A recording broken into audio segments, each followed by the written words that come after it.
something for the future. What department is your wife in? She does the maintenance for the flights, like scheduled maintenance and stuff. I don't know exactly what they're called. Yeah, I think it's planning. Yeah, something like that. But yeah, they schedule the maintenance for all the aircraft. So yeah, she loves it. They just had a baby. Yeah, we did. So that's juggling this and that. It's gonna be fun, but we'll make it work. John? Yeah, alright. I'm John. I moved down here about 6 months ago, off of family farm in the middle of Utah. Now I work for SkyWest in the crew support part. I'm Caden Harper. Lived here forever, so but sick of being in the food industry. My sister works at SkyWest right now, so I've always wanted to get into this field, so happy for the opportunity. I'm Courtney, and I work for SkyWest, and I really hate that my brother's been to more places than me, and dispatch will kind of give me the hours I need to actually utilize my flight benefits, so I just want to move upstairs. I'm Scott Richardson. I've been down here about 5 years. I'm in refrigeration and I'm on a crew change. I am Aubrey Salpop. I have lived here most of my life. Moved around a couple times, but I have a little boy, 2.5 years old, and I have been working for a company that I enjoyed, but really there's no growth in the company and anything. So, and I have a really big passion for travel, and I've always done that. And so once Chantel kind of got a job at SkyWest, and dispatch became an opportunity, I jumped on it. I'm Chantel. I work at SkyWest right now. I love the company and the benefits and everything, but the pay is kind of crappy. So dispatch pays a little more, and you can travel more, probably like Courtney says. I have 3 little boys, and yeah. I'm Crystal, and Chantel likes her job. So talked about it with her a little bit, and it just seems like a really good opportunity to not be doing what I do now. Cool. Let's get some of these guys on line here. Hey, on all of your guys' stuff here, on your actual GoToMeeting thing, if you can do it so that you're not self-muted. So what I'll do is I'll control the mute actually from my computer. So if you guys all unmute, just everyone unmute themselves like that, and then I'll block it over here so that when I unmute you, it'll have you actually unmuted, and then if somebody asks a question and stuff or something, I can unmute you guys or whoever's asking the question. It'll actually record it for the class. Otherwise, it's just relying on just my computer to pick everybody up. So sometimes it'll sound a little faint. So if not, if we don't do that, then when I hit the unmute, it'll actually make you unmute it instead of me. So just a little, I guess, gimmick of the thing here. But let's see here. Anything we all said then? Yeah, no, usually it picks up everything, I think, for the most part. You'd have to ask these people at home. They're the ones that maybe wouldn't know. But Garrett, are you there? Yes, sir. Okay. Well, your turn, man. Introduce yourself. All right, I'm Garrett. I'm Adam's oldest student. I started with Adam when he started teaching, but I talked my little brother into being a dispatcher, and he's now dispatching for SkyWest, and now it's my turn to get down there. So yeah, so Garrett's up in Salt Lake. So yeah, he was taking classes for me, Salt Lake Community College, for a while.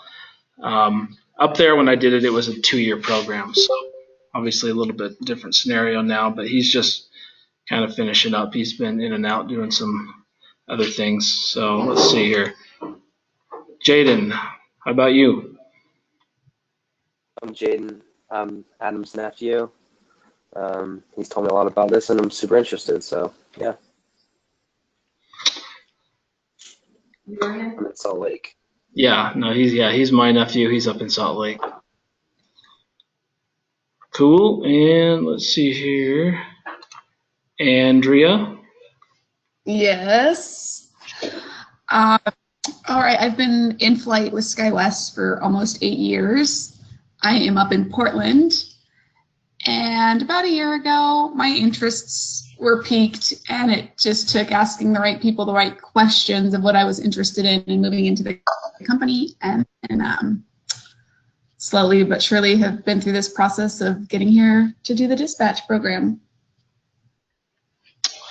That's what. Good deal. Well, welcome everybody. In case you guys don't know everything about me, I am Adam, obviously. Teaching the dispatch course. Got Jeff here, just walked in. Jeff is our from the FAA. He's our aviation safety inspector over SkyWest for the dispatch department. So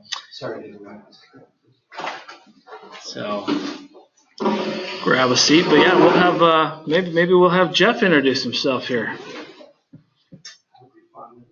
Yeah, you can kind of tell them a little bit about what you do and maybe kind of what you're here doing today specifically. I'm just gonna bust his chops. That's what the FAA does. From the FAA, we're here to help. No, I'm just kidding. I've known Adam for several years with SkyWest Airlines. I was excited to see him take the endeavor of teaching new people that are interested in this. Do you have any previous experience in aviation that brought you to it, or just kind of took a flight with someone else 16? Yeah. Because it's funny. I was flying down with the captain this morning. Well, a couple of years older than him, and we had the same story that I started flying when I was 12, believe it or not, and tried to join the military in the mid-late 80s, fly.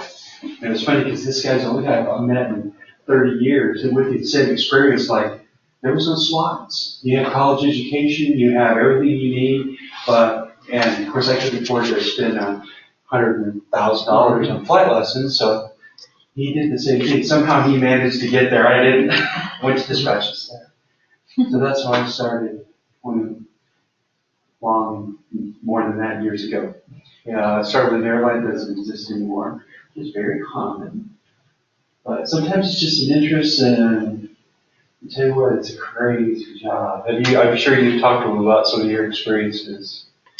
Yeah, well, today is day one, so haven't got into many of them yet, but they'll hear plenty of them over the next. So I had a brand new inspector with me this morning. Oh, really? Yeah, and she sat for about an hour and a half with Emily. Okay. And a new hire. Okay. And this is a captain who's now, an FAA inspector, and she's like, "Oh my God, I had no idea." And here's somebody who flew the line and talked to dispatchers, and she had no idea what they did. It just is amazing. And so, it to me is probably one of the most exciting jobs. You get to go home to your own bed at night. You get the perks of, the free flying or limited, cost flying. You get all of that. But you go home to your family and stay in one place. And one of the girls that I trained 20 some odd years ago, and I'll say she was a bit of a wallflower when she started. And today she's still single and travels the world. She started first made it to New York City and found out that was okay. That's another story. I sent her there on 9/11 for a fan ride, and she ended up spending 3 days with a bunch of flight crews stuck in a flight area. And so I kind of broke the ice. So then she started going to New York to buy her clothes. Now she literally travels to London and Paris to buy her clothes. She's a clothes now. And so that opportunity was really cool, you know. And then I have friends that will just on a whim. How many guys do you know that will go to Narita, Japan for a weekend? I know guys that'll go there if they have more than 24 hours off.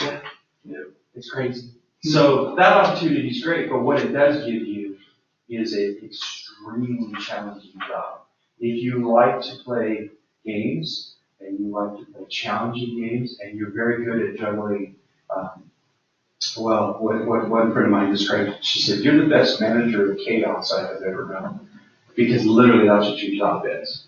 I have 2 children that are air traffic controllers, and they probably got that from me, and so now they literally manage chaos too, but even still they're like, I don't know how you do it. It's like I don't understand how to do it, they don't understand how I guess. So I spent more than a decade with an airline that went under, and then when the dispatch position opened up as an inspector, I was at a point where I was running training for an airline.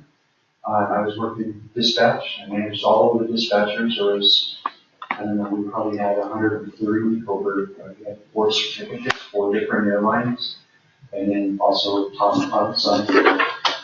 And I was done with that. So when the dispatch team came, he's like, hey, I'm going to make a difference there. Came to the FAA, and that was 11 years ago. And my job is oversight. So when you're sitting in a dispatch center and the FAA person walks in, don't listen to all the money. Wait. I've taken in 11 years, I've taken 2 certificates away from dispatchers. And what would you think that might be? Maybe you can guess. Give them the first guess. Why would I literally take somebody's certificate in their livelihood away? Never go back. Any thoughts? Don't do this. Field trip test. Overload. Give work items, okay. Got a random, gone. One had 18 years, one had 15 years experience. Do you want to work with somebody who's, no, you don't. And I hated doing it because they're good guys and I knew, in fact, one of them I knew and I knew his family and the whole nine yards. And he, what are you going to do? So in 11 years, I have a pretty good record of really supporting the airline and the business. Not just me, but I should say the FAA. We don't go turning over rocks, and things that go wrong. If anything, what we try to do is come in, like today I'll come in and I'll support Adam by just doing a review, listening to what he's talking about, making sure he's covering the bases, so that when you hit that job and you are managing chaos, you are very well trained to do that. That's really what the FAA does. And that's for a pilot, a flight attendant, a mechanic, whatever it is. Our job is just to make sure FAR do the minimum requirement. If he hasn't told you that already, when you learn the federal aviation regulation, the first of all written in blood, it's true. A lot of those regs have been there since the 1930s, 50s, and 60s. The written in blood is because somebody was an idiot and they did something consistently wrong and killed people. So a law gets written. That's the minimum standard for you guys. So what we do is we come in and say, okay, he's meeting the minimum standard, but what's he doing to really increase safety? What's he teaching? What's he telling you that's going to give you the next level or even 3 levels up? And so that's what I was tonight. So, I live up in Salt Lake City, been with the SkyWest CMO 4 years. Was in Las Vegas before that for 4 years. Some of you might have heard of Allegiant Airlines. Good place to start. There's really some good people there. And then before that, Transdace and GoJet in St. Louis. So being an inspector is kind of fun to bounce around. I keep the same job. I get to live in different cities when I want to. It's kind of fun. So cool. Well, yeah, I was introducing myself when you walked in, but everybody obviously already knows me in some way, shape, or form. But just to kind of give you an idea on kind of my history, I I got my dispatch certificate originally from Salt Lake Community College, back where I used to teach before doing this class down here. But I got my dispatch certificate and started working for Great Lakes Airlines out in Cheyenne, Wyoming for a little while. Did that for a little bit and dispatched Brazilias, the plane that we used to have here at SkyWest. About 2 years ago, we got rid of it. And then Beech 1900s, which is just also another prop plane, a little bit smaller than the Brasilia. Did that for a little while, and then I actually went to work for ExpressJet out in Atlanta, and was there for a short stint as well. The idea for me kind of going there was I knew that SkyWest owned them at the time, and I wanted to get to SkyWest, but SkyWest wasn't hiring at that exact time. So I kind of thought, well, maybe if I went to ExpressJet, it'd be a little bit easier for me just to transfer to SkyWest. And that's ultimately what I did. Went to ExpressJet, transferred to SkyWest, and I've been at SkyWest for about 5.5 years now. So done the dispatch role for a while, the system controller role, which system controllers, for those of you that don't know, is it's basically there's 8 of us on shift at a time, but they kind of manage all of the individual hubs that we have for SkyWest. We've got a Salt Lake hub for, Delta planes, Denver United, Chicago United, Houston, LA, San Fran, all of those are also United. We also fly Alaska out of Portland, Seattle. We fly Minneapolis, Detroit for Delta, and even Atlanta is now kind of even becoming a hub for us. But we've got hubs all over the place, but there's a system controller. They also call it a regional controller. And each of those people just oversees that hub and kind of handles the problems that occur in each of those given hubs. Been a trainer, dispatch trainer, system controller trainer, also currently a shift manager. So the shift managers oversee the entire room, the dispatchers, the system controllers, anybody that's basically inside the OCC, the shift manager is overseeing. That's what I do now.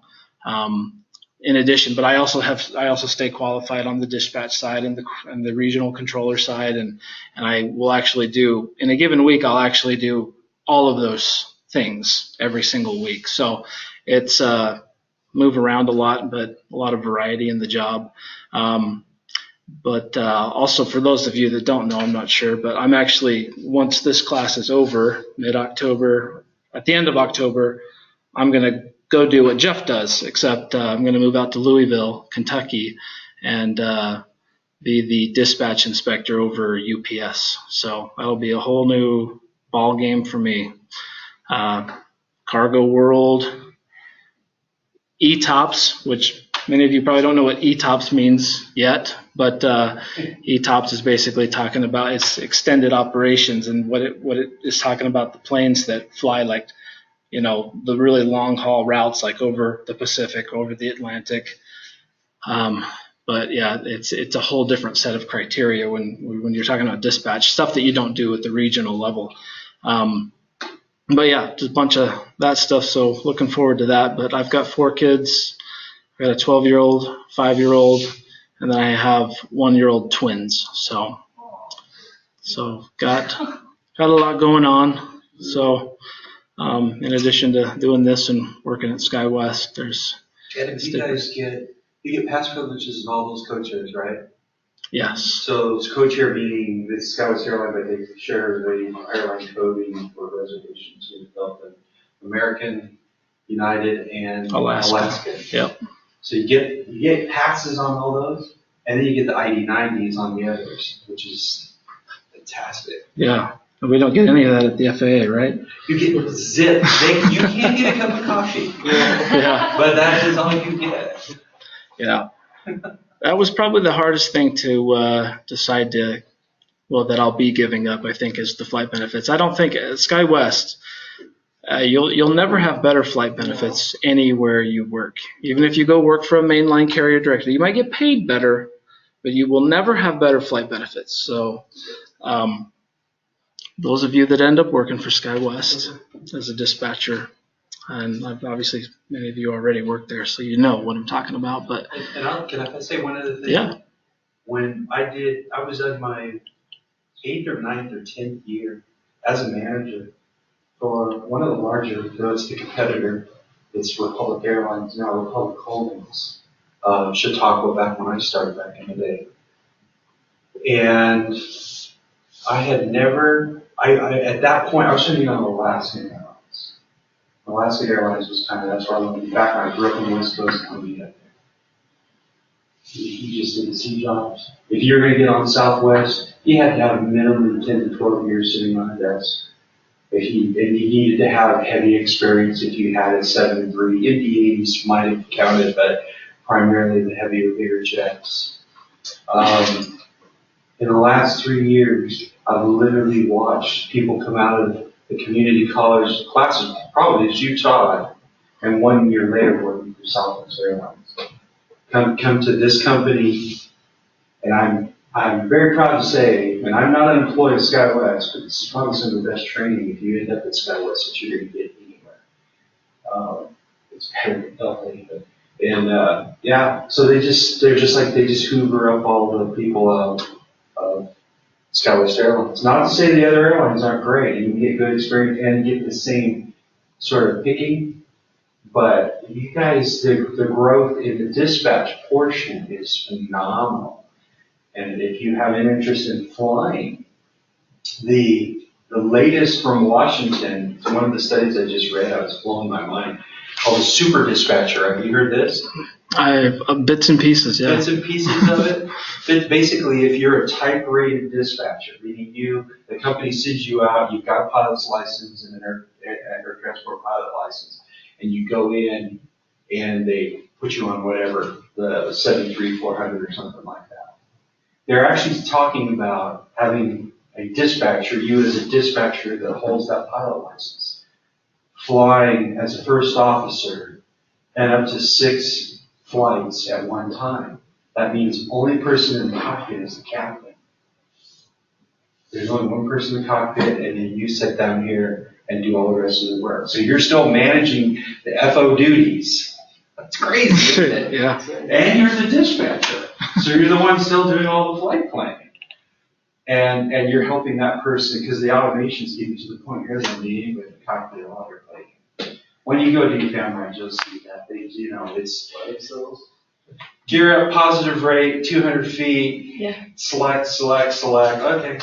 Then they're quiet for 10,000 feet, and then it's better. Oh, they're not quiet for 10,000 feet. They hate it when I fly with them because they can't pull out their magazines and their laptops and start watching movies. But literally. So your future it's incredible what's coming down the road and even what's here right now. So you're going to learn some really tough stuff. It's not all that easy, but if I can do it, anybody can. That's the way I look at it. Yeah, it is definitely a rigorous course to go through. So the way we're doing this, Jeff, I'm not just so. For some reason, I can't connect to that TV, anyway. Everybody's watching on their screen, kind of what I have on my screen. So how would it be?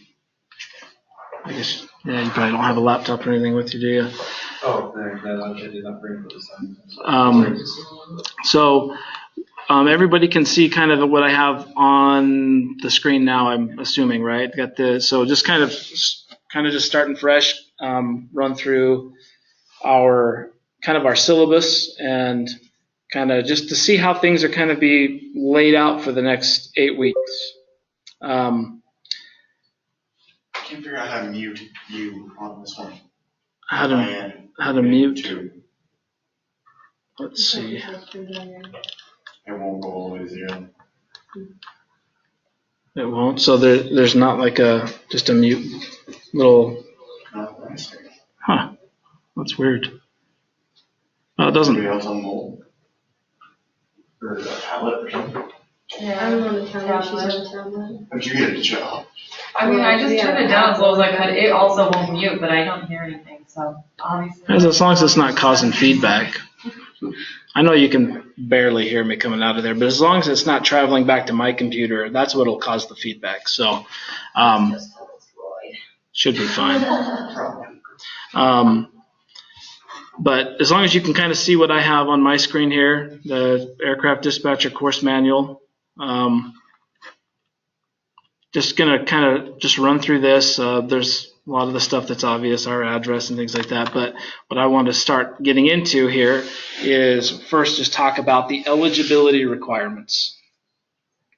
And once we kind of run through this, we'll take a break, and then I'm going to get that thing to work, hopefully. If nothing else, I know it works for my phone, but there's a video that I wanted to show you. So kind of about the life of a dispatcher. But let's jump into this part here first real quick, and kind of just look at the syllabus and some of the requirements of the class so that everyone has a real good firm understanding of exactly what you guys need to do throughout this course as far as your studies, what you need to be prepared to know and pass, and the amount of time, hours, and everything else that you need to comply with in order to successfully pass, and then move on to take the practical and ultimately get your license. So let me move this go to meeting thing out of the way. Okay, so eligibility requirements first. And these are coming basically straight out of the FARs. Okay, this is out of Part 65, Subpart C, and we'll look more at this stuff later as well when we dive specifically into the FARs as well.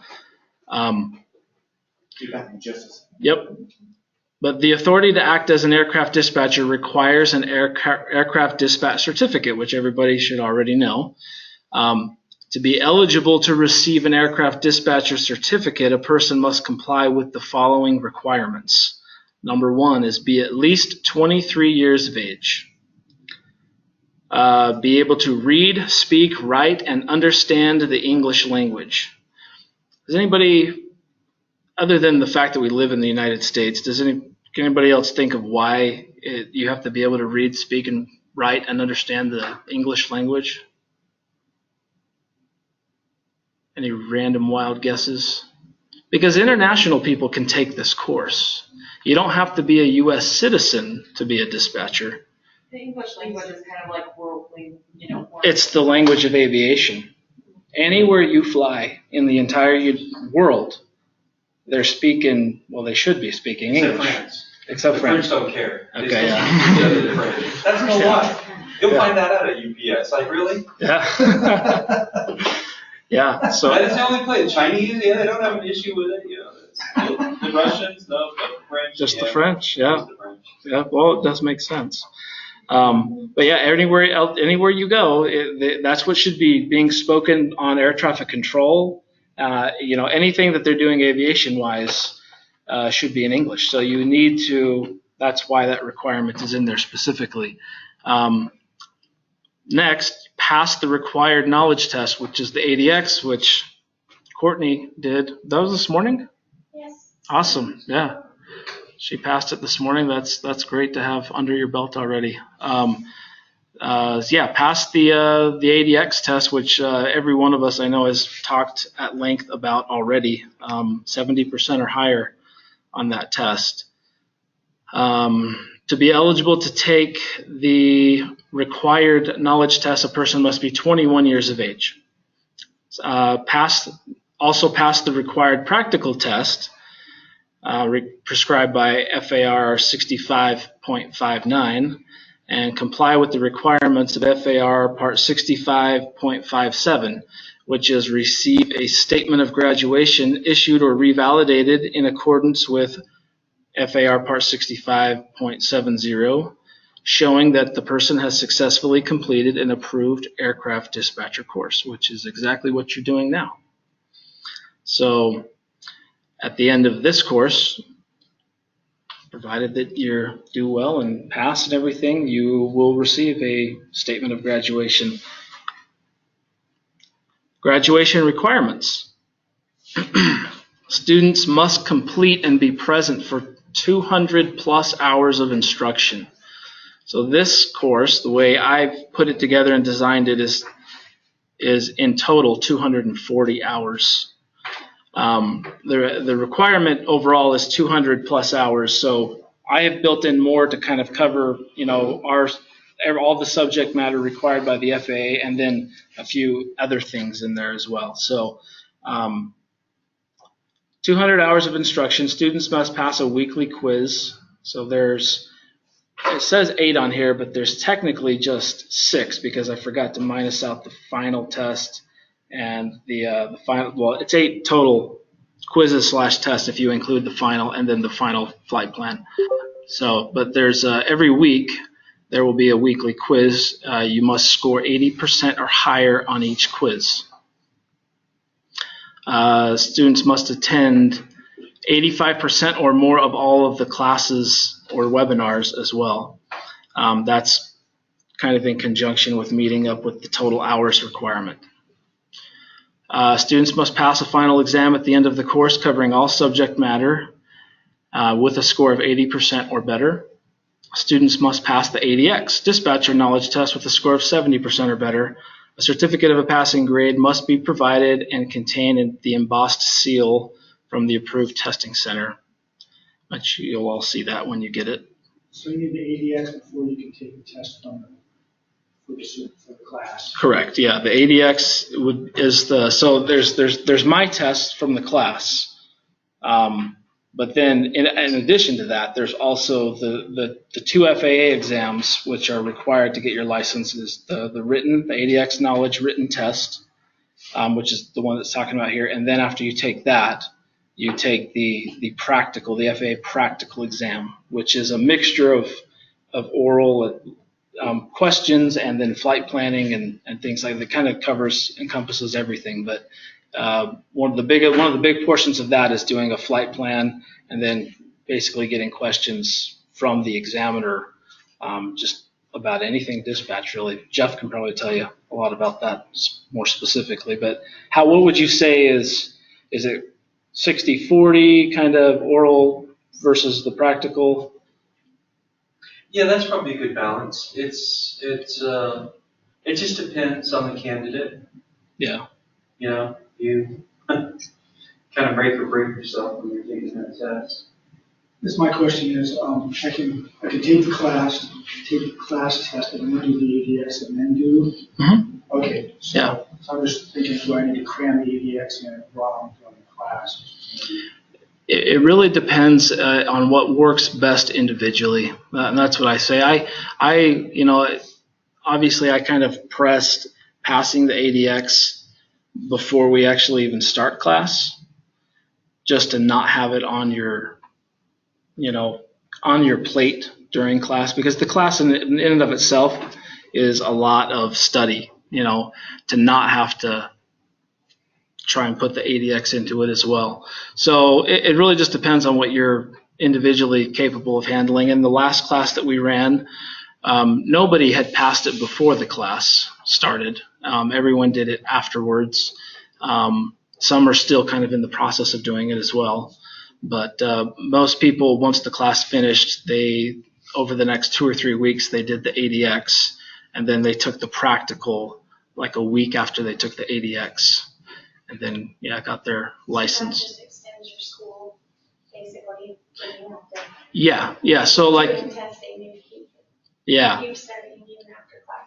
Yeah, the optimal situation that I've seen is if you have the ADX done, and then you go through the class, and then right at the end of the class, you're pretty much, once you take my final tests and pass those, you get your certificate from me, then that will allow you to take the practical test. But instead of having to do the ADX in between that, you can actually go straight to the practical, and within probably a week or so of finishing this course, you could take the practical.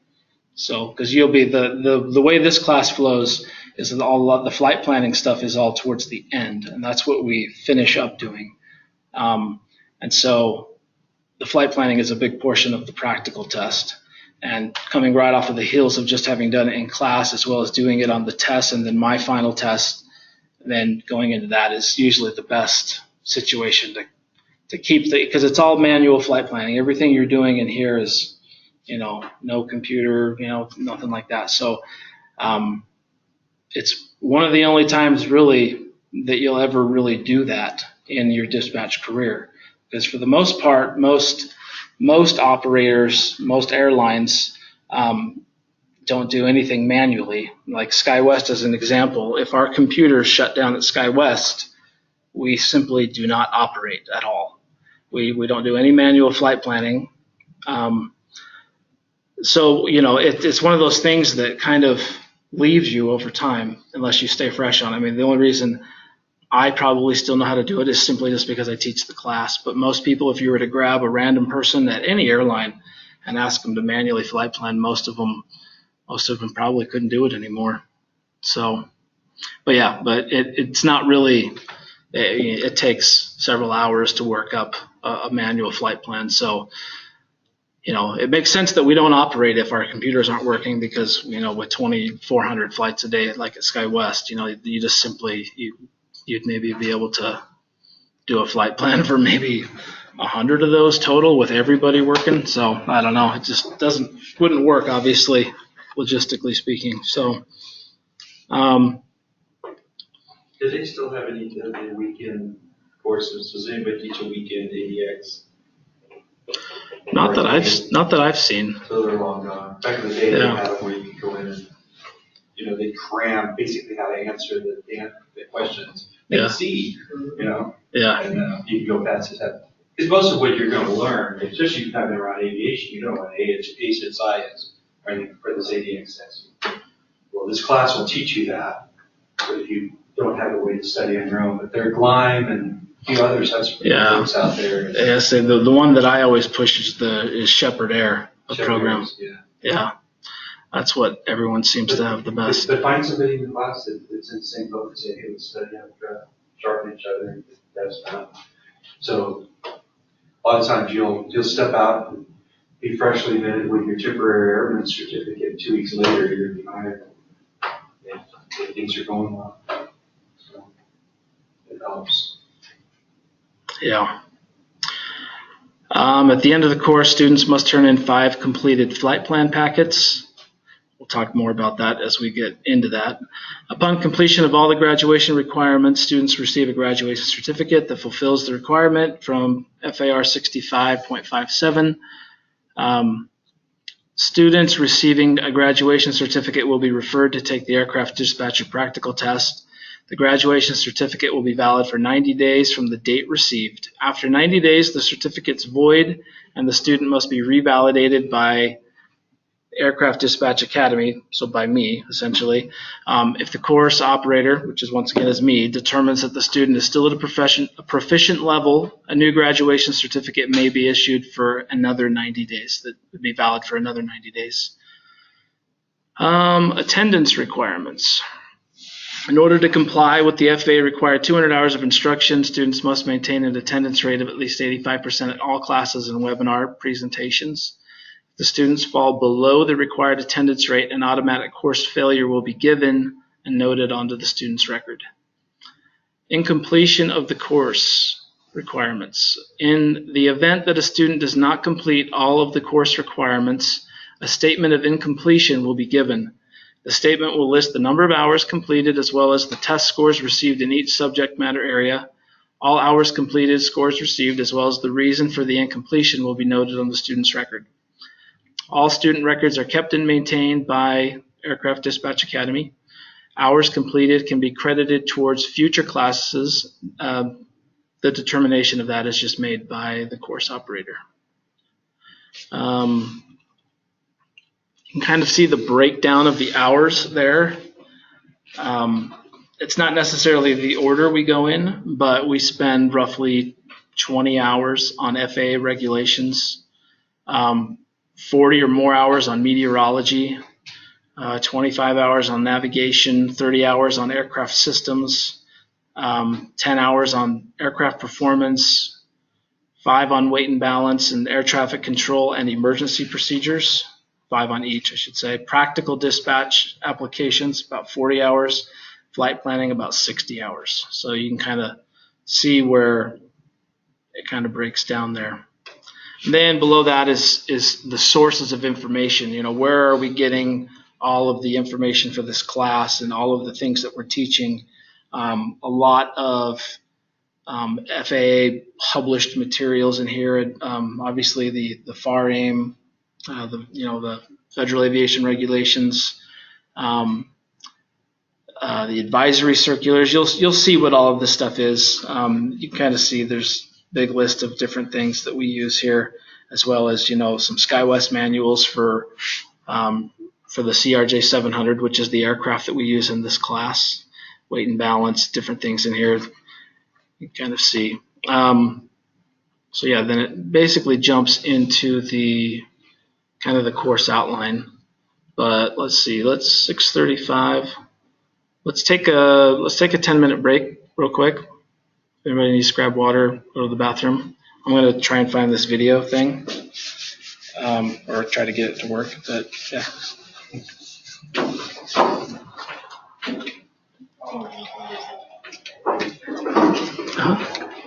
Popped into our heads on the way over here. What is SkyWest's stance on family members working in the same department? It's fine for family members. The policy that I know of is just that, like, if you're related, you cannot be somebody's direct supervisor. That's all. But we've had husband and wife in dispatch. Work in dispatch. Yeah. Oh, okay. So as long as either one of us are not the other. You can't be. Yeah, you would not be able to be the direct supervisor. So yeah, we should be fine. We're both planning on dispatch. Yeah. I just didn't think about that until we left. Yeah, it's not an issue normally. Okay. Like Brad, the VP of the OCC, Brad Blake. Yeah.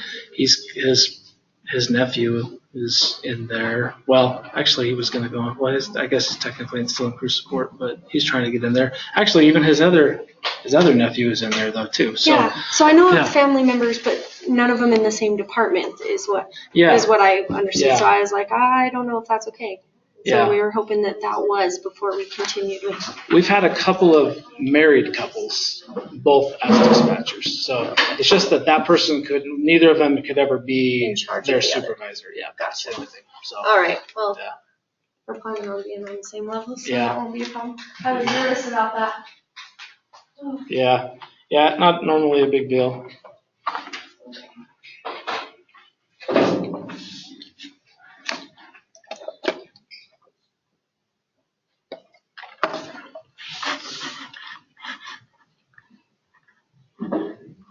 I know, it's pretty.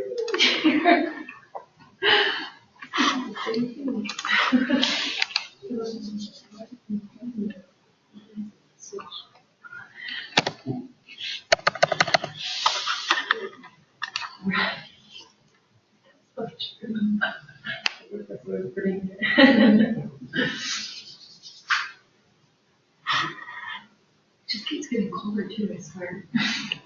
Is it pretty cold in here? Yeah, are you not freezing? Well, it's like I feel it, but I think over in this corner, I kind of don't feel it as maybe because I think it felt colder over there when I was walking in and out. Yeah. When I took my class, it was in Fort Lauderdale, Florida. It was so cold, and I'm like 27 degrees is what I consider to be cold outside. Oh. That's not Celsius, that's Fahrenheit. There was a guy from Iceland that I sat next to that had to go buy a down jacket. No kidding.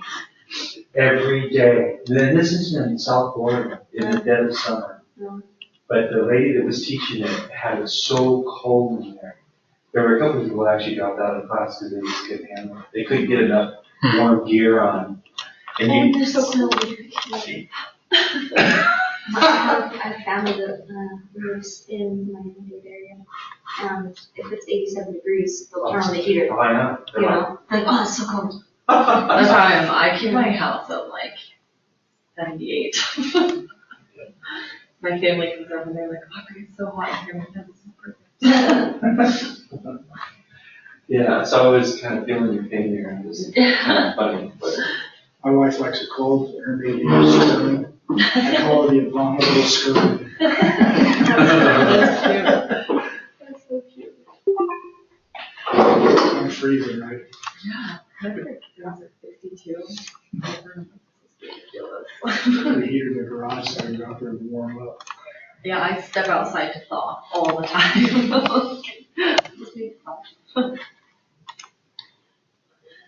Let's see if I can get this to go on my phone now.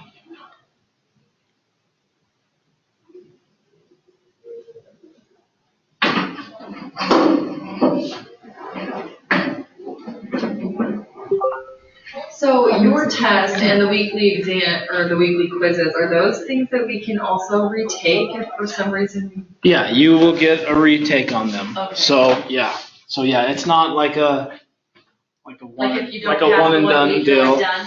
Yeah, no, it's Sorry. not. No. No, I personally make sure that everybody gets through this thing. Cool, okay. So, Thank you. Yeah, that's good.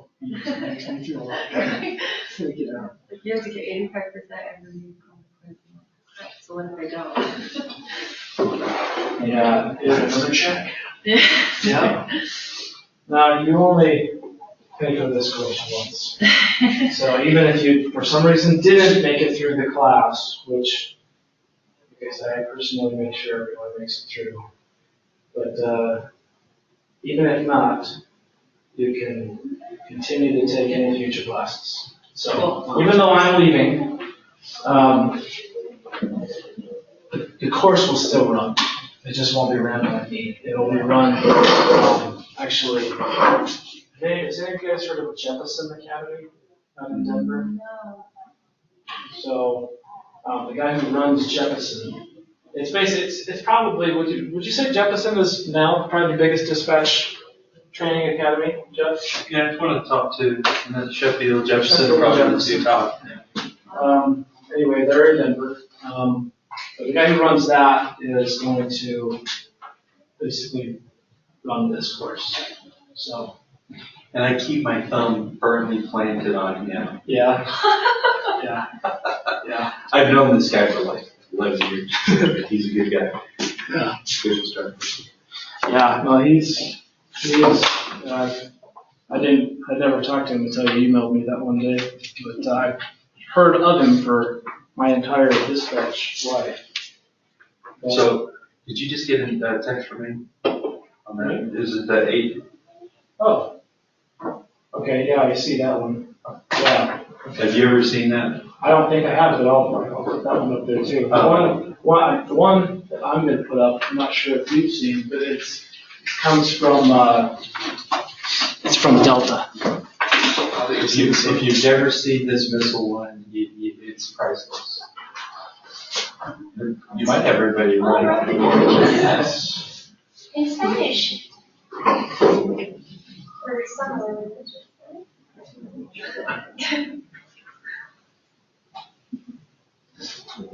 So what's more intense, doing dispatch or traffic control? I wouldn't arm wrestle my son over because he'd break my arm. But he would probably say his job is. And I get a lot. What's the difference? Nobody all my Completely different, civilians yeah. don't really know. Yeah. I don't know. Yeah. And you'll do that You're like, rest of your life. They'll be I was saying, like, you're a traffic controller. No, no, different thing. I'm not that insane. Yeah, everybody's in here, right? Yeah, right. Yeah. Maybe it'll get warmer now. Oh, this thing has a, Really? the other room has a thermostat in it. Okay. So this video is one that was produced by Delta about a year ago. Very good. And it's just kind of an overall view of what so at Delta they call the dispatcher position a flight superintendent. Several airlines call it that other than what it is, but the FAA and what everyone mostly knows it as is the dispatcher, but Delta kind of likes to get creative. Anyway. Sounds fancy.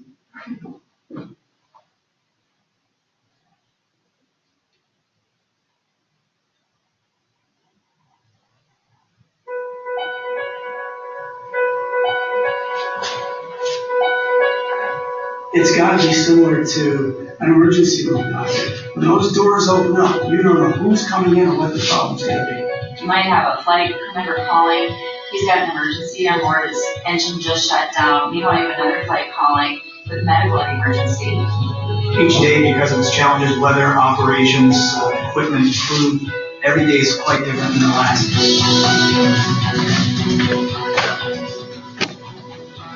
The OCC is literally the nerve center for Delta Airlines. It's a place where 28 different departments come together and make tactical decisions on a day-to-day basis. We basically have a representative from each operational group in the airline there, and we work together to come up with the best solution possible for our customers. Flight dispatchers or flight superintendents are mandated under the FAA to share responsibility with the captain of every flight that is operated in the skies. Most people don't realize that my profession even exists. When I first started dispatching, I would explain to my relatives and friends what I did, and they had no clue. People just think the pilot gets to the airplane and decides he's going to fly, and ATC tells him where to go. But, on the backside of it, what we do in the OCC is all the pre-planning stuff. We planned the flight prior to the captain even arriving at the aircraft. We're looking at the conditions of the airport that he's departing from. We look at the load, passenger load, cargo load, mail load. We calculate how much fuel we want to put on the aircraft. Route it'll fly, as well as its potential problems it may have. In other words, any item that's inoperative on the aircraft. We want to make sure that we have all of our safety checks in place, the flight routed around turbulence. And so we come up with what's called a flight release. And the ship's captain will take a look at that, review it, sign off on that, and we're both responsible for the safety of that flight. There's a remark on the flight plan from dispatch that because of bad rides up high, we're going to stay down a little bit lower. When the aircraft is en route, we follow along with the aircraft, making sure that they're at the right altitude, their fuel burns are proper, they're not off course. As the eyes and ears of the pilot, we're always, listening and observing, listening, observing, and communicating. I'm the guy on the ground with all the resources, like the conductor of an orchestra. I'm pulling it all together to support them. And so I need to be anticipating what's going to happen next, what are they going to need, what can I do, and how can we avoid problems. When someone I know is flying and they'll land and they'll say, oh, I had a great flight, and a bump on the whole route, and I'm at work and I'm looking at the weather map and I'm seeing what's happening, and I just think, oh, you had a good dispatcher. We're looking at meteorological reports. We're looking at turbulence en route. Solar, space weather can affect the flight. Ozone, high concentrations of ozone. We look for hazardous weather. Our meteorologists have the ability to view any kind of... the flyer said, now hiring dispatchers at Mesaba, is what it said at the time. And I was like, what? I had no idea what it even was, so I started asking around about it and ended up finding out. I mean, and I've always been like an aviation geek my entire life, so I was always interested in planes, wanted to be a pilot, this and that. And anyway, once I found out about the dispatch position, I looked into it and found out, oh, wow, I can go do this. And originally my idea was like, okay, I'm going to get my dispatch license, and then I will go and, kind of do that while I'm getting my pilot's license. Because the pilot's kind of like Jeff was saying, you're looking at a couple $100,000 in training, and unless you go into the military or something to get all of your hours. But very long process for accruing hours and things like that. Anyway, once I got into the dispatch world and got my dispatch license, it completely satisfied all of my craving for anything aviation. Never took another flight lesson ever again. And now that I, kind of see the life of pilots from being a dispatcher, probably don't know if I will ever fly. At this point, I doubt them, The video they said that the final test is the same test you have to take to get your private pilot's license? No, so it's the same. It's the equivalent standard of a test as what the ATP. So the ATP is the Airline Transport Pilot Test. That's what commercial pilots, that are flying for the airlines, take. Oh. So it's above commercial, it's above private, commercial, instrument, multi-engine, all of those ratings. ATP is the top rating. That you basically are aspiring to if you're going down the flight school route trying to be a pilot. ATP is what you're aiming for.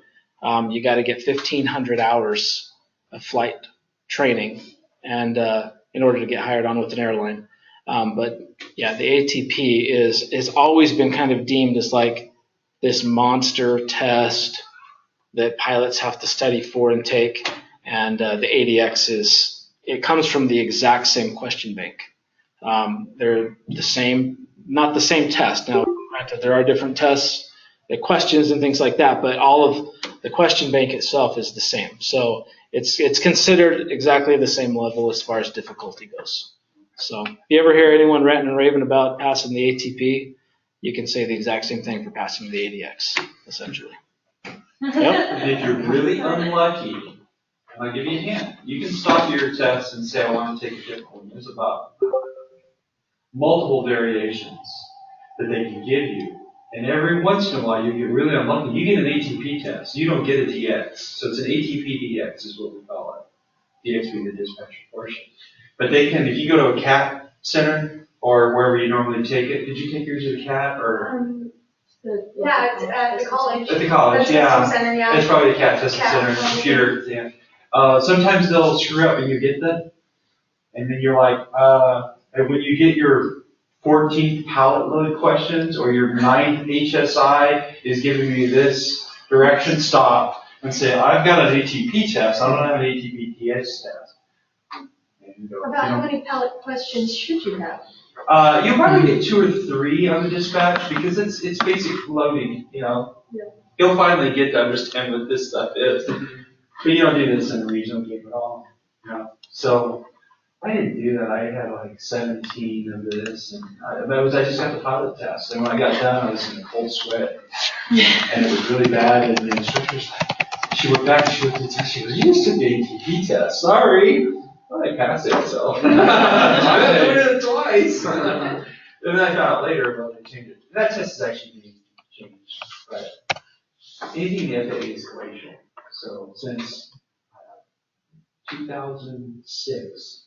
There's an FAR that says that you will fill, you will put fuel on an airplane in gallons. We've been trying to get the law changed to say gallons, because you'll never use gallons. If you're in a little Cessna, bug signature, you might put 20 gallons of gas in. But in a jet, you're going to put 7,000 pounds or 140,000 pounds or whatever it is. 10 years, that one word is still not changed. That one word is in its 5th committee, 5th lawyer's office being looked at, so they can go to Congress and they can say, okay, well, we'll change the word from gallons to pounds. Oh my God. So the ATP test, ATP DX test, has literally been under review since I've been in for a lot of years, and we haven't got changed yet. That's just the way Washington works. So is that the other test that it said on our manual here that we were going to be taking? Well, the practical test? The practical test, no, the ATP is, What you just did is what you took. Oh. The ADX. Oh. It's a 6. Okay. So I was like, oh, great, we get another one. yeah. And if you don't mind me saying, Okay. I'll tell you something. I don't know if he'd shoot me for saying this. Manager of dispatch for SkyWest Airlines left SkyWest Airlines after a 20-year career. In his first year, made more money, almost twice, with Delta Airlines as a live dispatcher after a 20-year career in the regionals. He's got a guy there talking about the seniority. Mm-hmm. Made $370,000 last year. The average is $160,000 to $200,000 a year for a dispatcher at Delta Airlines. Now, those are chop houses, people setting up all the overtime, working their maximum hours. The guy that made all that money was some guy who'd been there for 35 years, you know, so his pay rates, who knows what his hourly bill is, $120 an hour. And he's sucking up all that double time. But yeah, like I said, when I started, you would never think you could get there now. 4 or 5 years. If you're doing well, your resume looks good, make sure you're doing training and all those sort of things when you get in the job, and you're doing more than just sitting at a desk, supervisory jobs, training positions, OJT trainer. That's what they're looking for. Yeah, the major airline pay is, I mean, at any of them really nowadays, American, United, Delta, Southwest, you can expect to top out 150, 160. So if anyone's looking down that route, it definitely is lucrative. That's what a lot of people shoot for, and you can get there very fast. Yeah, like Jeff was saying, I've had students from my class that have gone straight to a major from the class. Not even gone through the regional environment at all. Is that common? Or? It's not common, no, definitely not common. But nowadays, it was unheard of before. But it was also unheard of to spend any less than, say, 3 to 5 or 6 years at a regional before that as well. Nowadays, with the amount of hiring going on, the amount of people retiring from the major airlines, and just simply the amount of flights that are being added, and right now is a great time for the airlines because fuel prices are low, the demand is high, the economy is good. Those are all going to be drivers of things, obviously, that'll create the need for flying. So. But the majors are hiring for the last several years have been hiring at just a record-breaking pace. SkyWest has been doing classes back to back to back to back. Literally, once we get one trained off the floor, we started another class, and it's 16 to 20 people, usually every single time. So, and several of them, even when they're in class, get hired at a major while they're training for SkyWest. So yeah, it definitely goes. So I've had a guy go straight to Southwest Airlines. I've had people go straight to Frontier. It wouldn't be considered as Frontier, and some of the low cost carriers, Frontier, Spirit, some of the other ones wouldn't be as high as pay, but it's definitely still really good pay. What you were going to say something, Aubrey? Oh, sorry. I was just going to ask how many dispatchers SkyWest and maybe major airlines typically employ. The major airlines, well, if you're talking about just the seniority list the only reason I know this is because I had a friend tell me the other day, the seniority list at Southwest right now is about 375. And not every one of those is a dispatcher in job function, but they're on the seniority list. At SkyWest, the seniority list right now is about 140 people. But out of those 130, 140, only 65 to 70 of them are line dispatchers, like line holding dispatchers. So that's what they actually bid. Like I'm on that seniority list, but I'm not a line holding dispatcher. But I still, if I wanted to go back to I stay on the list because I stay current as a dispatcher, but also in case I wanted to go back, I would get my seniority. But also everything runs by seniority though. So. But yeah, I think 65 to 70 actual shift lines for dispatch positions. So I'm going to put on this other video, the one that Jeff sent me here. So when you get done with this class, then this video will make sense. And I put a link on there for those of you that are not here so that you can bring it up. Let me just get back to this. I put it in the queue.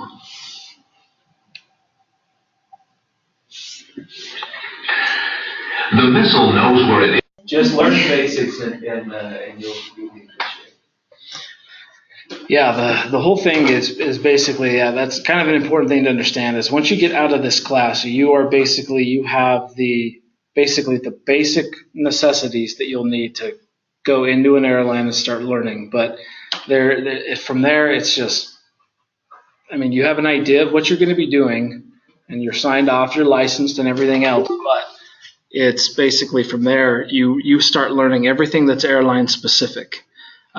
Because in order to actually be a dispatcher for an airline, not only do you have to have your license and go through this process and get licensed, but you also have to go through an airline's ground school and become certified by each individual airline that you work for. So the very first thing you do once you get hired is you go into ground school at the airline, and that's usually 2.5 to 3 weeks in class again. And you're learning everything specific about that airline, their airplanes, their policies, their procedures, and basically the way that they comply with all of the FARs that you're going to learn about in this class. Now in this class, we are using the CRJ 700, and we're using a lot of the the stuff that SkyWest uses. So, for those of you that end up working as dispatchers at SkyWest, you'll definitely have a great introduction to what it is specifically. But you still, once you go to SkyWest, once you go there, you have to still go through the ground school process. You got to go through all of the desk training process, and then you also have to go through a competency check there as well before you're, and that whole process from ground school through the desk training, all of that, and then the competency check there is anywhere from probably 3 months to 6 months or more, just depending on the level of knowledge and comfort level of of a person. So somebody that's dispatched to another airline that has experience that comes in and works for SkyWest, they'll probably go a little bit faster because they have the background and if they've worked with some of the programs and stuff. But being brand new, you can probably expect it to take at least probably 4 months from the first day on the job, ground school, the day you get hired, to where you're actually sending releases yourself under your own name. So, any questions about the job itself? I was going to dive a little bit more into kind of what about the jump seating thing, though. I tend to go off on little tangents of different stories and things like that, but I never said what I was going to say about the jump seat. When I found out about the jump seat thing, that was probably the single biggest thing that made me want to get into this. Because I started to think, and at the time, the first job that I had was at Great Lakes. Like I was saying, they're just kind of just a really small little prop operation, even smaller nowadays than when I was there. But the big thing that I was looking forward to when I started working there was that I was going to be in this system that's called CAS, and CAS is the jump seat basically security system. I believe it stands for Cockpit Access Security System, isn't it? I believe that's what it stands for. So, but what CAS is it's the system that several airlines participate in. Most airlines participate in, and it's called CAS. But it basically means that any pilot or dispatcher for any airline that participates in CAS, which is, like I said, most airlines do this. They put all of their pilots and dispatchers in the CAS system. And if you're at an airport and you walk up to a gate of a flight that you want to fly on, even if it's not a flight for the airline you work for or anything else, you walk up to the gate agent and say, "Hey, I want a list for the jump seat." Show them your badge and your license, and they bring you up in this system called CAS, and it shows your little picture on their screen, and it says, approved for the jump seat on there, and they can you can get on that plane. Even if there's no seats available at all, you can get on the plane and you can sit in the cockpit as long as there's, a spot open. Several airlines have 2 seats in the cockpit, but all of them at least have 1. The only time that you would maybe not be able to get that is if somebody like a pilot or a dispatcher for that airline wanted to get on the plane, or if there was an FAA inspector that wanted to get on into that jump seat. But you're not competing against the regular standby passengers for seats in the back, and stuff like that. So it can really save your bacon a lot of times if you're traveling around places. When I worked in both Denver, well, not in Denver, but in Cheyenne and Atlanta, I never lived in either of those 2 places, so I commuted to both of those jobs the whole time that I worked there, and I always commuted in the jump seat, basically. If there's a seat in the back, they will normally give you the seat in the back first, unless the plane is completely full, and then they'll let you sit up in the jump seat. What were you going to say? I was told you cannot jump seat internationally, is that right? That's correct. Yeah, you cannot jump seat on international flights. Just domestic. So, but when I was jump seating all the time. Salt Lake to Denver, like on Frontier flights, on SkyWest flights. Then when I worked in Atlanta, I was constantly jump seating on the Salt Lake Atlanta flights, the red eyes, all sorts of different planes, 757s, 767s, back and forth. But it's really cool. I mean, sitting up there, especially the first time you ever sit up in the cockpit and see how everything's done and see all of the screens and all of the things in there. It's pretty cool to see. I don't know if I have it. Let me see if I have it on here real quick.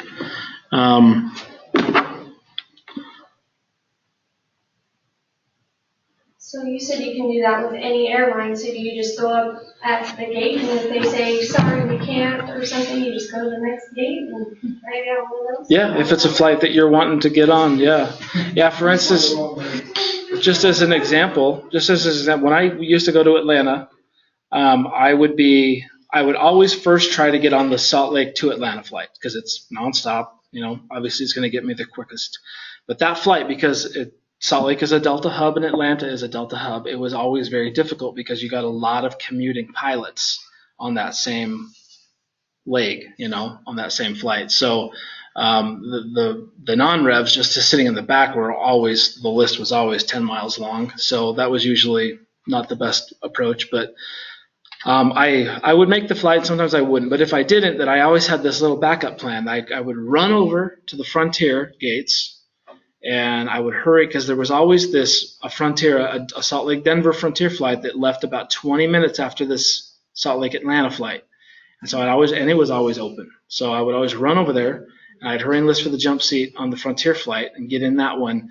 And then that flight would get into Denver. And then just as quickly as it got into Denver, there was an AirTran flight, and AirTran no longer exists, but there was an AirTran flight that would go from Denver to Atlanta that left usually just a few gates down from where the Frontier flights would get in. And so I would jump off of that plane and run down to that gate and hurry and list for the Denver-Atlanta AirTran flight, which was always wide open. And I'd usually get into Atlanta about 45 minutes after, if I would have taken the nonstop. So it was always like my fail-safe backup little plan. But yeah, you start learning those little things about how to get around. And Gotta have a backup plan. yeah, and just even traveling with my family, it's like, like right now, my family, I've got 4 kids, but if we're all traveling, it's 6 of us, technically, right? But like because we have 2 lap children, technically, because they're still under 2 years old, so we can go from like 6 all the way down to like just needing 3 seats if I sat in the jump seat. And so we list for 6, but we can really take as little as 3 and still get all 6 of us on. So it works out, and believe me, it saves your bacon a lot more than you think it would, like as far as traveling around, especially if you're traveling with your family, So, but it's cool. And then you got to do 5 hours a year in the jump seat. So it's mandated every single year. You got to go out and do that. I was going to show you a video. So how do you record that? Does it show up in the fax system or something that you log those hours? No. So when you're doing your actual jump seating that's required, so you can go out and just jump seat around for, like, if you're commuting, like the 5 hours that you do have to be done for the airline you work for in the type of airplane you dispatch. So anything that you go out and do just leisurely, like if you jump on like a different airline's flight because you're traveling, none of that counts. That's just you traveling around. But when you actually go out and do what are called your FAM rides, your yearly observation rides, you take a little sheet of paper with you and you like log all the stuff, and then you have the captain on each one of those legs sign off on it. And, so it's scheduled. Yeah, you usually pick a day and you just go do it. You can align it with a day that you might be traveling or whatever, but normally you just go out and do it, and go out and come back as quick as you can. I was going to show you really quick, just since we're on the topic. They let you video in the cockpit? They do. And I guess Jeff would be probably the best one to ask is whether they're supposed to or not. Sneak the photos up. I hear nothing. The only reason they don't have cameras in the cockpit is because cloud news won't allow it. barely have cockpit voice recorders because the pilot units barely allowed that, but that had to go through because the Congress said, no, we really kind of need to know what we're hearing before the plane in the ground. Cameras, that's not going to happen, which is too bad because this doesn't compromise safety. I don't think anybody really cares. Have you seen that one? There's a guy who flies for Icelandic Air, I think, or Norwegian Air, that's a photographer, professional photographer. And go like Google airline captain photographer. Oh my God, some of the pictures are incredible. Beautiful, beautiful photographs from the cockpit. Yeah. Have you seen it? No, but I can imagine. I've actually captured a bunch of his photographs and put up. I mean, like the Northern Lights with the star in the back. I don't know his name. You know what was that photograph? But I actually have taken. I took a year ago. It was fall of this last year. Going into Salt Lake City on a Delta 717. Captain's third flight in the airplane. So he's what's known as a Hyman's captain, very Hyman's captain.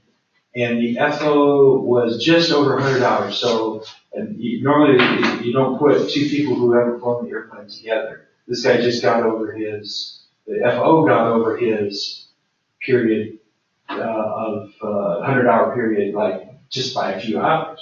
So these two are totally green. We almost got upside down in a tornado, and I actually photographed it. Oh, so this is the first time I've ever been flying. So we're coming down, we're on approach in there, and I'm telling a war story while you're looking up here.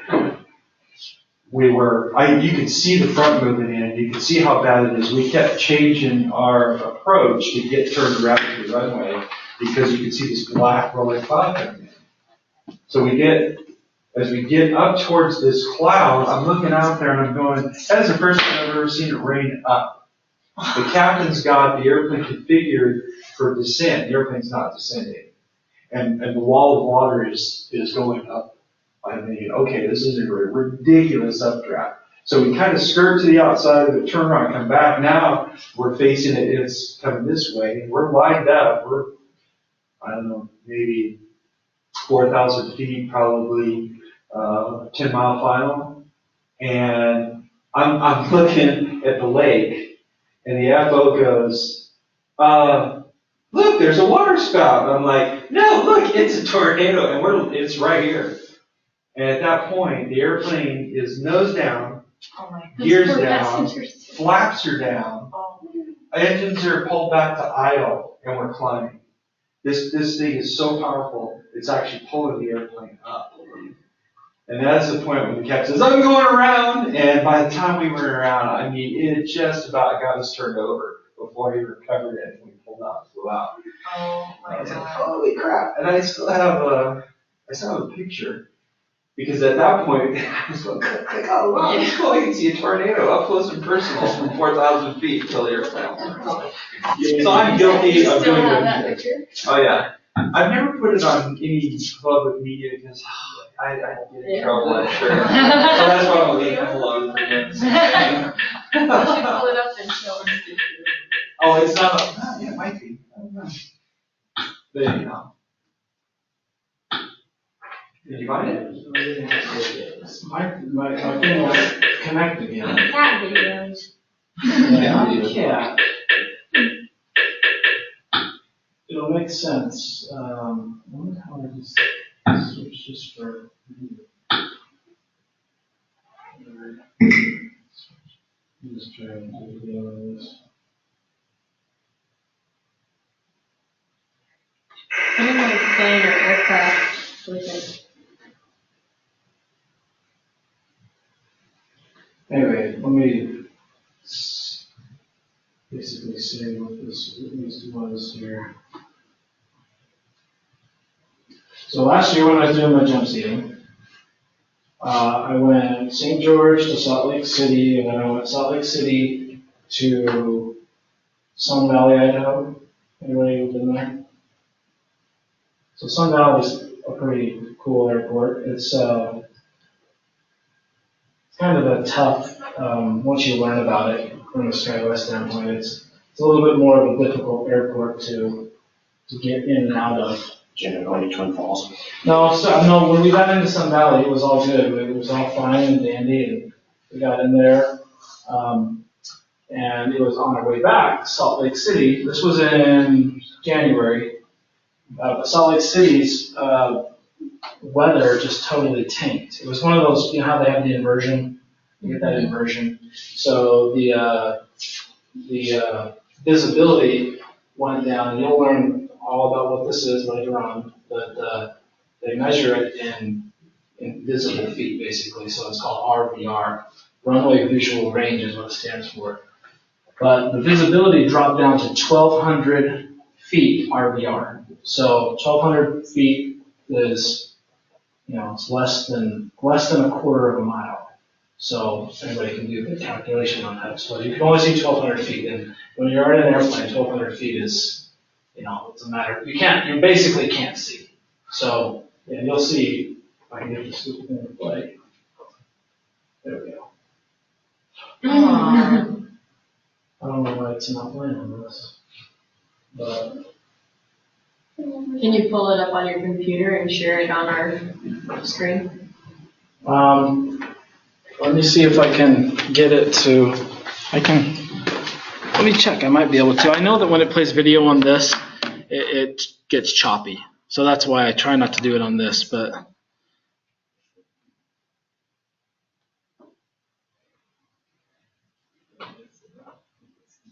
Do you want us to bring laptops to class? Yeah. Okay. Yeah, I think did I send that email out about it? Yes. Okay. Yeah, you may have, because you kind of got in a little bit later, you maybe didn't see that specific one, but yeah, if you have a tablet or a laptop, because it basically kind of goes, everything ends up kind of being on the screen or whatever that we follow along with, so I don't know why that won't play that, but.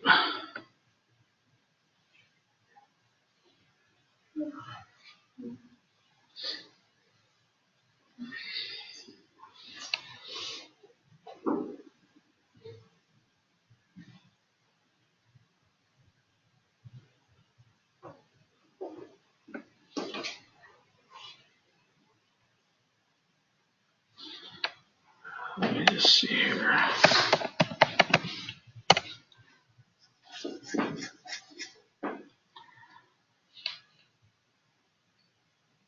So do any of you have experience as a pilot? What's your rating? I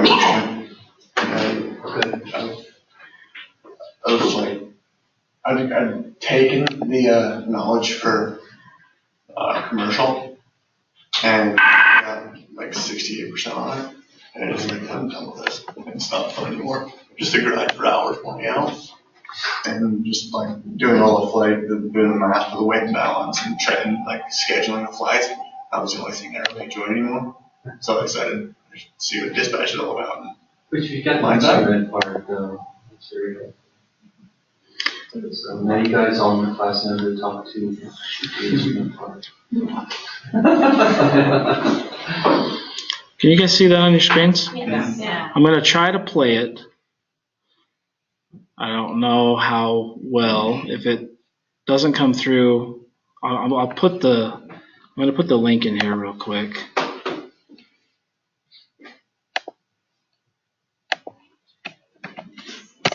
That's the link to it if you want to watch it or bring it up This is separate. impressive, but it's not as impressive as a Cat 3. Yeah. Yeah, this one, I think that this was technically below minimum. A little less because you'll hear the airplane is an autopilot and it'll, when they call out, the airplane itself will actually call out, it'll say minimums. You'll hear it actually say it, like a little computer voice. But you can't quite see the lights yet. But, the next thing you hear is landing. So, let me see if this plays. Is that choppy?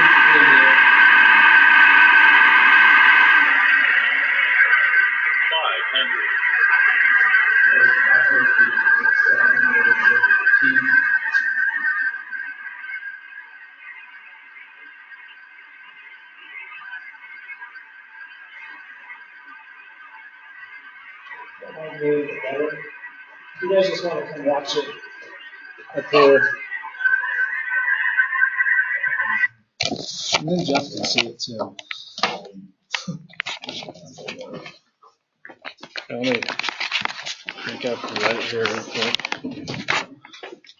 That'll look a little bit better. So,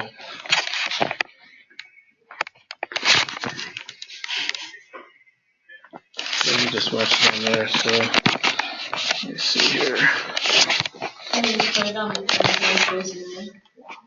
Yeah, how about I'll just put it like right here. You guys see that good? Anyway, it's the only one of the thing about dispatch is like so SkyWest, and you'll learn about this later on too, but the absolute minimums for SkyWest is 1200 RVR. Okay, so that is the lowest that we can land. Now, bigger plane like the mainline carriers, they can go down to what he's saying, the Cat 3 minimums down to the 300 RVR and 400 RVR, 600 RVR, depending on the specific airport. But 1200 is the absolute minimum for SkyWest. It's a quarter mile. Yeah. So do they auto land these when it's like that, or do they have to manually? Cat 3, once you get down below this, would be like kind of more of your auto land scenario. But yeah, this is not auto land. This is autopilot all the way down to the minimums. And the minimums in this case would be 100 feet off the ground, basically. That's when they take over? Yeah, so that's once it hits 100 feet off the ground, that's where the thing, when you hear it say minimums, that's what is triggering it to say that. So basically what's supposed to happen is when you hear it call out minimums, you're supposed to see if you can see the runway. If you can't see the runway, you're supposed to go missed at that point and take back off or power up and fly back around and either try again or divert. But it's pretty bang bang in this video, so.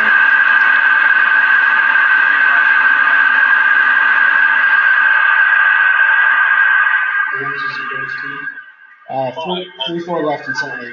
Yeah.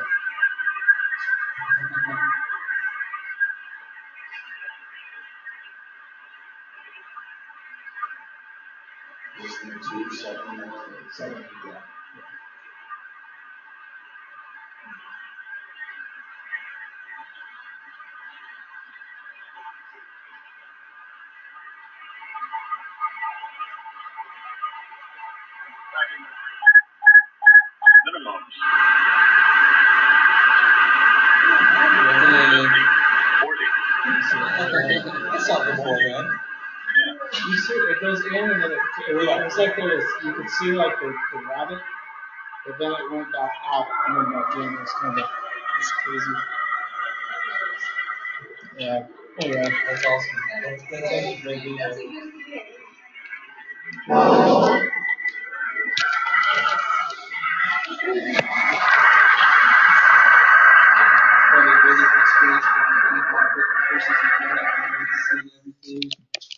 Yeah, it is pretty cool.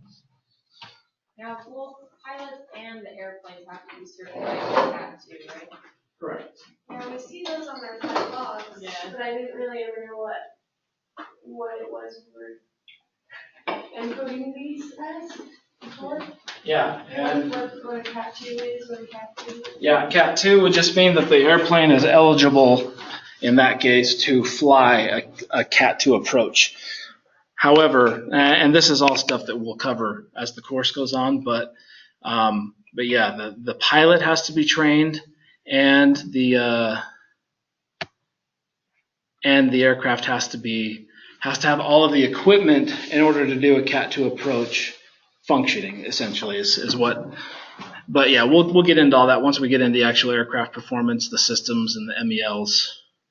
Because the MELs, from a dispatch perspective, is what would make it so you can't do an actual Cat 2 approach. Anyway, so kind of jumping along here. So the course outline, I've got this all, make sure I've got this all turned back on here.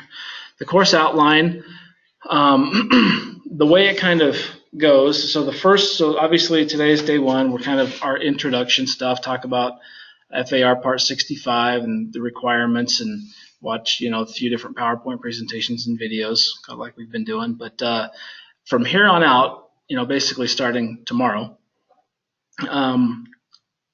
we're going to jump into weather.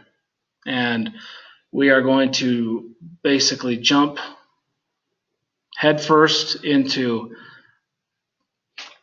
weather to every extent pretty much that you can imagine.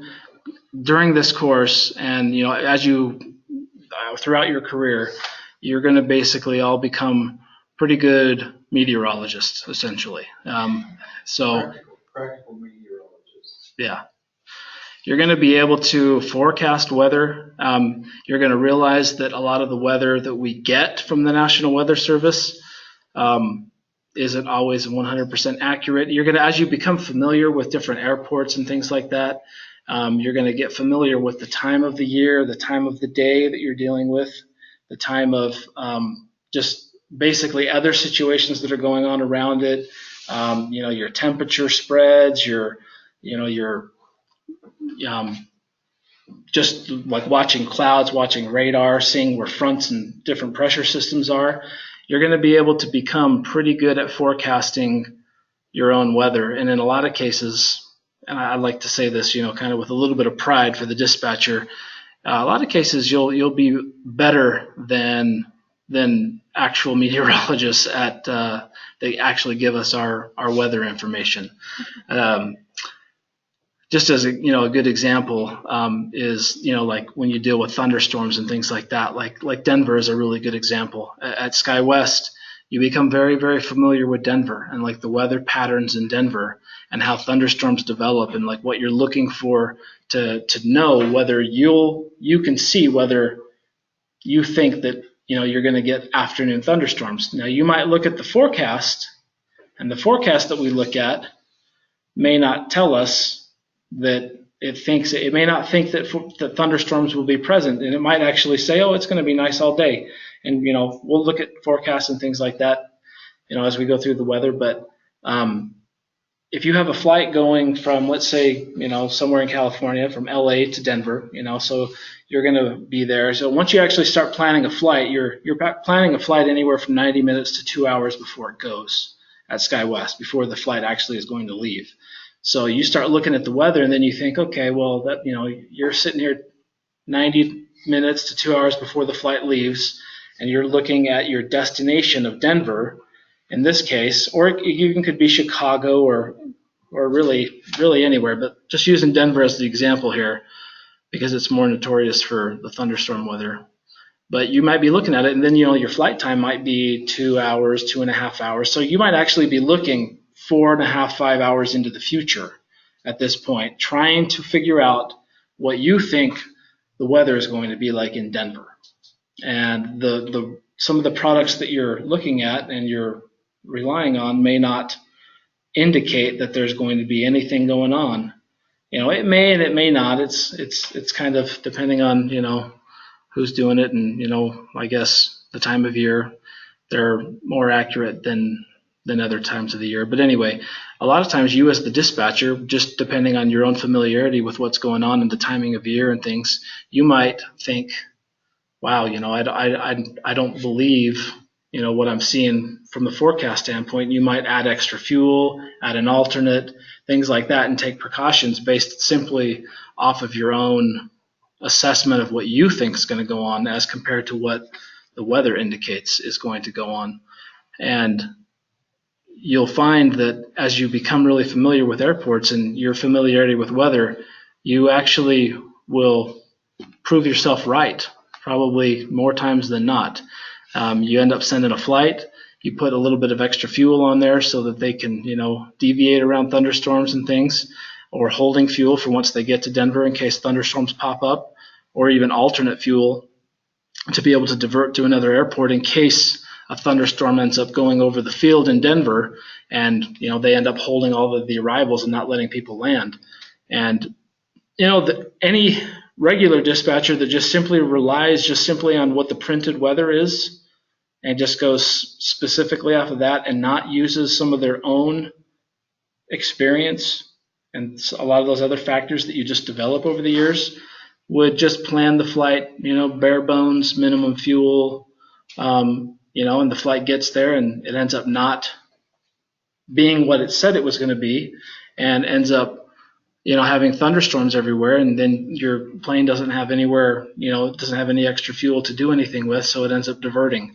But then you have the other guy that just like, you know what, I didn't believe that. I put extra fuel on there, put hold fuel, put an alternate on there, and ended up being right, and that one ends up landing. And so, so there's just little things like that, but you're going to learn every little thing about weather. That's one of the big things that obviously affects our flight planning, and the way we route a plane, with the way that just even from a safety standpoint, that's obviously one of the primary things that a dispatcher is concerned with is safety. It is the number one thing that is your concern. Your concern isn't so much, you work for an airline, you work for a business that wants to make money.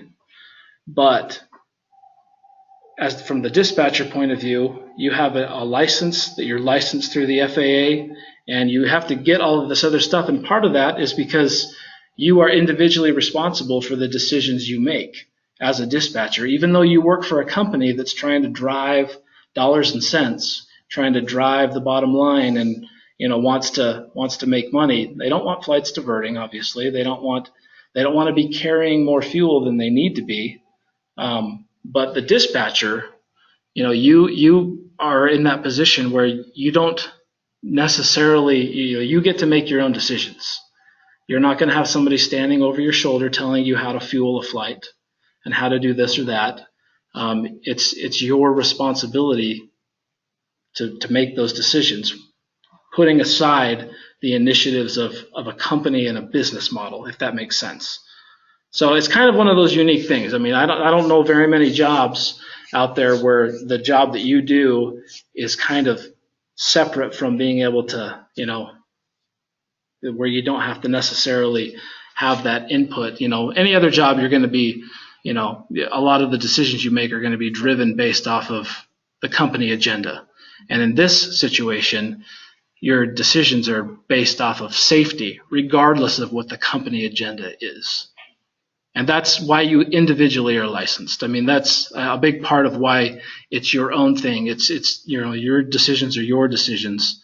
And, and we'll learn a lot, in this class about that specific thing as well, and learning about,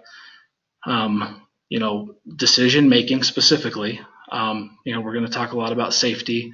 We're going to talk with regards to the weather that we're looking at right now, as far as these first couple of weeks. We're going to be diving a lot into, like I said, the next 2 weeks or so are going to be weather, and more weather. So anything you can think of, different types of the country, coastal, mountainous, islands, plains. We're going to talk about maritime weather, continental weather, polar weather, tropical weather.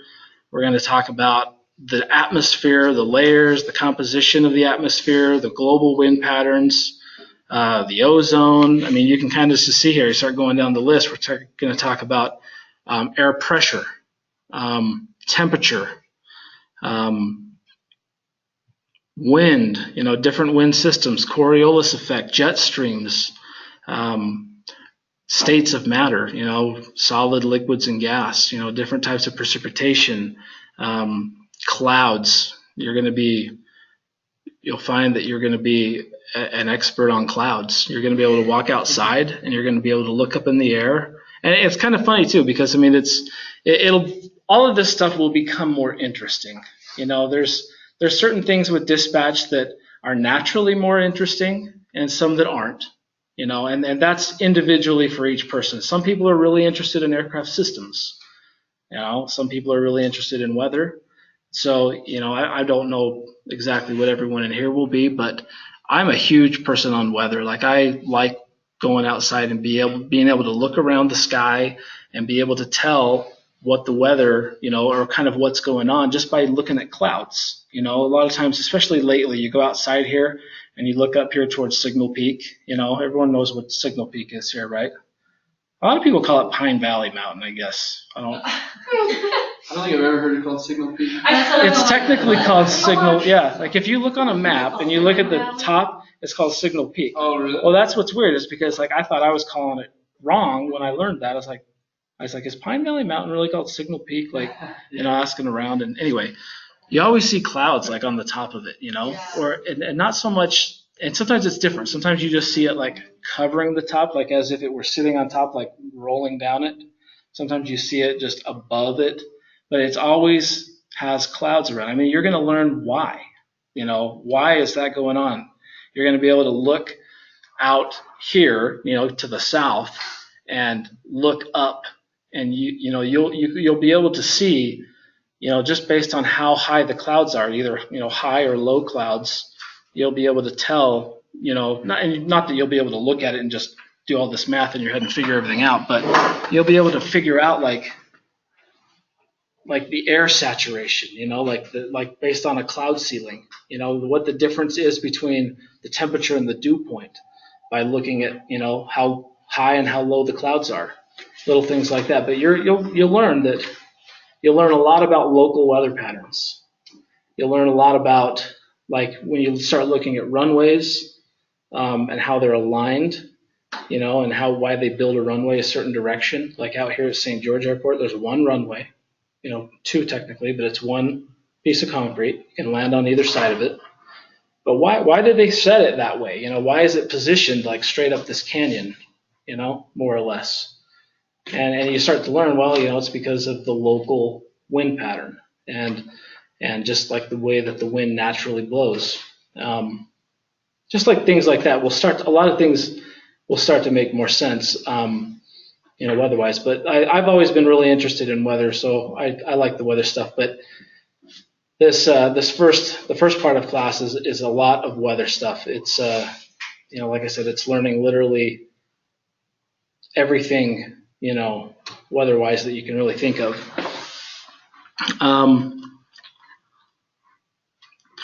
Let's see here.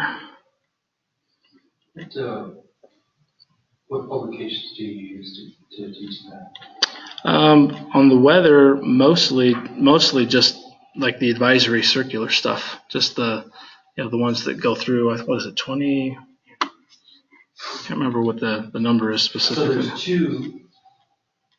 It's double oddity 68, which used to be published as a book that has everything for aviation weather in it. It's free. You can download it, PDF document. Just go to FAA and just type in weather documents, and they just updated it this year, so it's pretty up to date. For a while, it was wonderful 1950s stuff. But if I can suggest, you go to Amazon and you look up a book called Meteorology Today. This is what the current cover looks like, pretty snow-laden trees. This is about a $100 book. It looks like they're selling it for 13 or 14 bucks. That you can get the 9th edition, because the 10th edition is $100. It doesn't change that much. My copy is 20 years old. It is the best book ever. It sits up on my desk, and I still refer to it. And I don't think there's anything that you can show them that's not going to be in that book in pretty colored pictures, laid out, full detail of how it's a college textbook for introduction to meteorology. Climate called Meteorology Today, and it's cheap. And for $20 to get it mailed to you, you'll keep it the rest of your life. Oh yeah, it's a good book. Yeah, the advisory circular that we primarily use, I think, was even recently updated. I think it was updated at the end of last year too. Yeah. So I was pleased with how well it is now. I think that's the 006B one. Yeah. But yeah, there's several different ones in here. The 006B, the 0045. There's a lot of, we will do a lot of reading stuff here in the first 2 weeks as well too. So, but we're going to look at different charts and all sorts of different weather stuff without getting too much detail into it right now. you're going to see. He's right. You will end up with a library after 25 or 30 years, and you'll tell by your library what you like. For me, I've got my library's about that thick of weather books. It's like this big thing. Well, they don't change that much. That science doesn't have a lot to learn anymore, but it's really good. Other people, it might just be aircraft systems. Anybody want a complete set of 737-200 manuals from U.S. Airways? I got them. I'm trying to give them away. It's a box this big. It's every single manual on that airplane, from engineering, maintenance, engines to avionics. You want them? You can have them. Just let me know, because they're going to end up going to the DI or something. I don't know what to do with everything. But for a long time, you start collecting this stuff, and because your brain just gets wired to start thinking in these terms, and you'll sit and wonder why he's teaching you these strange things in aircraft systems, and then all of a sudden you'll have a conversation with a pilot a couple of years down the road, and it'll click, and you'll go, I know exactly what he's talking about. That inertial guidance system, crazy missile thing, it kind of makes sense. That's what's really scary down the road to be going, yeah, I get that. Did you go through Embraer 175 training? Mm-hmm. So we had this guy come up from Brazil, as an engineer from Brazil, Paulo. Mm-hmm. Or Paulo? Yep. And he throws up on the screen, and it's this gigantic weight and balance equation. You remember that? Did he do that with you? Yeah, I think I do remember that, yeah. Huge equation. And you're sitting there looking at this, and you're going, and here's Paulo, this is easy. You remember him saying that? Uh-huh. And he starts working the equations, doing this long math stuff. And you're sitting there going, oh, God, I actually understand that. I thought it was a sack of hammers when it comes to mathematics. But I get that because I've done this dispatch thing, for 15, 16, 18 years. And, good stuff. Yeah. Yeah, there's, we get into a lot of weather stuff, but there's a lot when you look at, one of the primary responsibilities for a dispatcher, weather-wise. I mean, that's one of the big things that's going to consume a lot of your day as a dispatcher, your typical day, when you're looking at, different thunderstorm situations, or if it's in the winter, you're looking at icing conditions, turbulence, things like that. I mean, when you're talking back and forth, most of the communication, and I'll go out there and say when a plane is in the air and you're talking back and forth to them on their ACAR system, and a lot of you probably still don't even know what ACARS is yet, but you'll learn. It's basically a little text messaging system. You can text back and forth to the pilots from your dispatch desk. But the majority of your communication is usually weather related. So weather is, it's going to be probably the single biggest thing that you deal with on a daily basis, that you deal with every day. It's always going to be part of your dispatch procedures and what you're doing with every single flight. You'll become really good at everything weather and how it affects planes. Thunderstorms, microbursts, volcanic ash. We're going to look at all of it. We're also going to look at aviation accidents that have occurred, over the years that are related to every single one of some of our big aviation weather hazards that we look at. We look a lot at that kind of stuff. And we'll start looking at what went wrong with different aircraft accidents and, what could have been done, or what should have been done to prevent. And, some of the rule changes and things like that have occurred over the years due to different, aviation accidents over the years as well. So after we get done going through weather, we're going to dive into navigation, and you're going to learn everything about how airplanes fly and what they use and the different systems on the plane that it uses to navigate, and how they cruise around everywhere without hitting each other, and learn about air traffic control. And it'll amaze you on how it all works. I don't know if anybody's ever seen, a map of, if anybody's ever pulled up a screen of like all of the flights just over the continental U.S., like in the middle of the day. Has anyone ever seen that? If you ever come up to dispatch, or if you want to come in and see it, come on in and take a look at it. You can pull up our little thing on any dispatcher can pull it up right from their desk and bring up every single flight and it's not even every single plane that's in the air. It's just every plane that's on an instrument flight plan that you can see. It doesn't even include all of the podunk people flying around, just VFR, just not on an actual commercial or an instrument filed plan. So just people out just leisurely cruising around in their Cessnas and stuff, they're not going to be on there. But anything that major larger plane and things like that that's talking to ATC essentially for the most part, you'll see on this screen just thousands and thousands of planes just spaced, right, 3 miles apart, 2 miles apart, just depending on where they're at. But it's crazy, especially with how old some of the technology that's used in the ATC world of how it even happens. But you're going to learn all about that stuff as well as on the plane, learning about how they get around and what they use and just a lot of those systems. So you kind of see here, just kind of cruising through kind of what the syllabus looks like. You need to basically, expect to, in here you have to put in a lot of time outside of class, obviously. And I think that hopefully everyone understands the expectations there, whether it be reading or watching, something that I've posted, recording wise or video or anything. I mean, there's going to be a lot of studying and a lot of work, outside of class. And I think we kind of saying anywhere, probably around 30 hours a week, at least, that you need to plan on, dedicating. So it can become pretty rigorous to follow along everything. But I'll tell you this, if you can make it through the first 2 weeks, then you should be good. By that point, you should have a good grasp of what it's going to take. So then we dive into aircraft systems and learn all about the different things on the airplane and what they do, how they work, and what we use them for.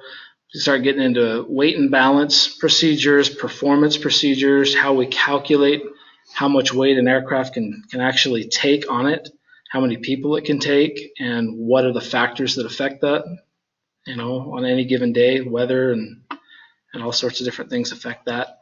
Communications,